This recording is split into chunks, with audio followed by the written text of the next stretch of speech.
ఎన్నికలు polling process ముగిసిన తర్వాత 12వ తారీఖు నుంచి వివిధ విషయాలు వివిధ ప్రాంతాలకు వెళ్లాల్సిన ఒక నిశ్చయం చేసుకున్నాం.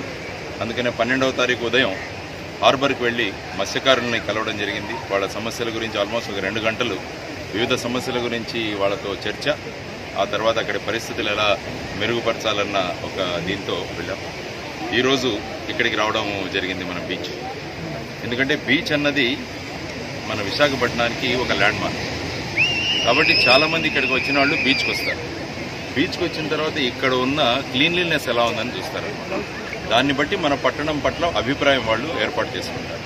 ఓహో, విశాఖపట్నం కూడా ఇలాగైనా బీచ్లన్నింటిలో చెత్త ఉంటుందా అన్నది ఆ అభిప్రాయాన్ని మనం తీసుకువెళితే విశాఖవాసులుగా మన నగరానికి మన పట్టణానికి మనం సక్రమంగా చేయట్లేదని అనిపిస్తుంది. దాంతో ఈరోజు మొత్తం మా మిత్రులు, తర్వాత వచ్చేసి మా ఎమ్మెల్యే అభ్యర్థులు ఇద్దరు ఉన్నారు ఇక్కడ, గిరిధర్ గారు, తర్వాత వచ్చేసి ఉషా కిరణ్ గారు, ఇంకా ఎంతోమంది శ్రేయోభిలాషులు వీరంతా ఇక్కడికి వచ్చి ఈరోజు ఒక క్లీన్ చేద్దాం.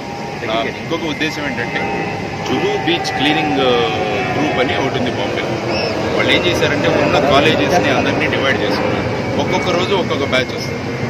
సోమవారం ఈ బ్యాచ్ వాళ్ళు చేసి వెళ్ళిపోతారు, మంగళవారం ఒకటి. ఎందుకంటే వాళ్ళకు కూడా రోజు రావాల్సిన అవసరం లేదు. తర్వాత వాళ్ళ టర్న్ నెలకు ఒకసారి వస్తుంది. కాబట్టి ఏ రోజైతే వాళ్ళ టర్న్ ఉందో ఆ రోజు పెద్ద సంఖ్యలో వాళ్ళు వచ్చి మొత్తం క్లీన్ చేసి వెళ్ళిపోతారనమాట. కాబట్టి అటువంటి కాన్సెప్ట్ను కూడా మనం విశాఖపట్నంలో తీసుకురావాలన్నది మా ఉద్దేశం. తర్వాత ప్రజలకు కూడా ఈ శుభ్రత గురించి దీని గురించి కూడా కొద్దిగా అవగాహన కల్పిస్తున్నాం. ముఖ్యంగా మేము ఇప్పుడు శుభ్రం చేసిన ప్రాంతంలో ప్లాస్టిక్ స్పూన్లు చాలా అధిక సంఖ్యలో కనపడ్డాయన్నమాట. కాబట్టి ఈ ప్లాస్టిక్ స్పూన్లను ఏ విధంగా మనం అరికట్టాలి, ఇది ఎవరైతే అమ్ముతున్నారో వాళ్లకు, తర్వాత ఇక్కడ వచ్చిన పర్యాటకులకు కూడా దీని గురించి అవగాహన కల్పించాలి. ఎందుకంటే ప్లాస్టిక్ అన్నది ఒక మహాభూతంలాగా మనకు తయారైంది. దీన్ని అరికట్టకపోతే భావితరాలకు చాలా ఇబ్బందులు ఎదురయ్యే సమస్య. మన ఏదైతే క్యాన్సర్ పెరుగుతోందో ఇవన్నీ కూడా వీటి గురించి అవగాహన కల్పిస్తూ మన పరిసరాలను ఎలా స్వచ్ఛంగా ఉంచాలి. ఎందుకంటే పరిసరం స్వచ్ఛంగా ఉంటే మన ఆరోగ్యం బాగుంటుంది, ఆరోగ్యం బాగుంటే ఆలోచనలు బాగుంటాయి, ఆలోచనలు బాగుంటే ఆశయాలు బాగుంటాయి, ఆశయాలు బాగుంటే ఆచరణ బాగుంటుంది, ఆచరణ బాగుంటే అభివృద్ధి పోతుంది. కాబట్టి అభివృద్ధికి మీరు తీసుకుంటే మొట్టమొదటిది స్వచ్ఛత. అందుకనే మహాత్మా గాంధీ గారు కూడా ఎప్పుడు కూడా గ్రామాల్లో స్వచ్ఛత దీని గురించి మాట్లాడారు.